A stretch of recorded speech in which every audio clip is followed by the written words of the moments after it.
there is also this other question that has been raised, the distinction of conscious and unconscious. Now, you notice that in quantum physics and the quantum worldview, we bring this distinction. Now, the Upanishadic rishis, they did not use this distinction very much because they really could not explain how the one becomes two and then many, and therefore they were a bit quiet between the difference between what happens in oneness and what happens when the world of multiplicity comes about.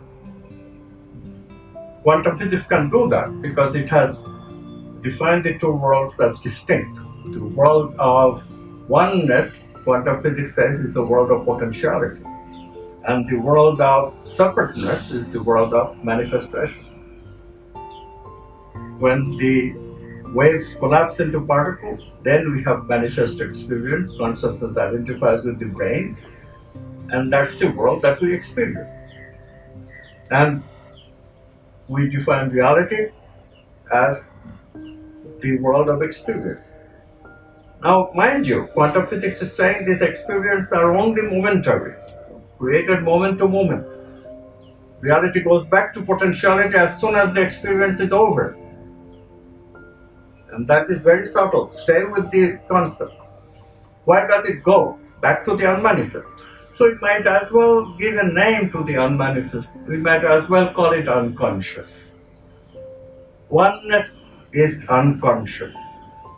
This recognition requires some scientific distinction, clear distinction between that realm and this realm.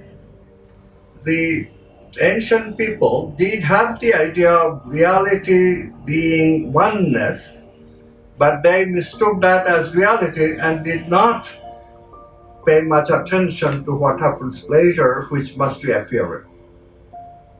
So this distinction is only coming to us. We are recognizing that in quantum physics, the unmanifest is unconscious in us, and it becomes conscious in us as experience. Conscious awareness is experience, and experience is reality. If we put it this way, then we can value both, because experience obviously is affected by the unmanifest. So it is unconscious is important to us. That oneness affects what comes subsequently, in fact affects greatly. So it is important to us. And if the world of manifestation becomes conditioned, namely subject to the ego experience, then the world of manifestation becomes mechanical. It loses some of that unconscious oneness that was there before. So this does have the problem of ignorance, indeed. Eventually that comes in, and there the sages of Upanishads were quite correct. That's when it started becoming trivial. So they were not totally wrong in their perception.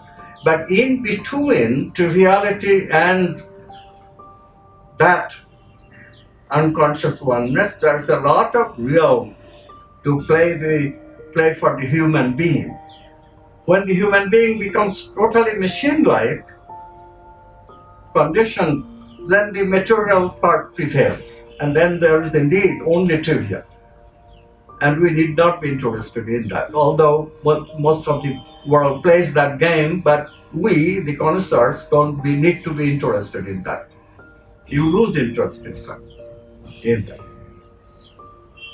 But the ancients also ignored a part of the human being, part of the experience, where we use the machine-like part for the service of the oneness. This was not recognized so much in the Upanishads, but came later. It was recognized in the Bhagavad Gita. It was recognized beautifully in Patanjali's Yoga Sutra. This we have to discuss later. But yes, this is a very, very good question. Thank you.